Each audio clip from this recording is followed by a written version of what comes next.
क्या कभी आपने ये विचार किया है कि अपने संतानों को पीड़ा देने से इनको कैसा अनुभूति होता होगा? आप जरूर ये बोलेंगे कि हम तो अपने संतान को पीड़ा देते हैं, लेकिन इस समय देते हैं जिस समय उन्होंने कोई अपराध किया हो। तो फिर इन प्राणियों ने क्या अपराध किया जो आप सभी इन प्राणियों को पीड़ा देते हैं? अरे पीड़ा तो देते हो, लेकिन बाद में उनको मार के खा भी जाते हो। वर्तमान की समय में देखा जाए तो हिंदू क्या मुस्लिम क्या सभी मांस का सेवन करते हैं।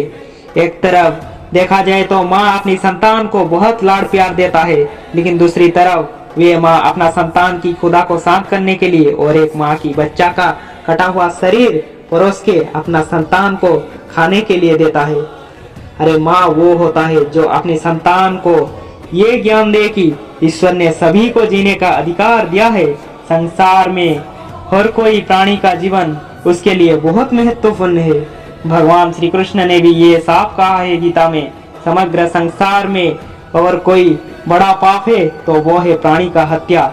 इसीलिए मेरे सभी सनातन भाई और बहनों, माता और पिता को विनती है कि आप अपना स्वभाव में परिवर्तन लाओ। आगे आप ही समझदार है, थोड़ा गौर से विचार कीजिएगा इस विषय पे। तो जय श्री कृष्णा, राधे राधे।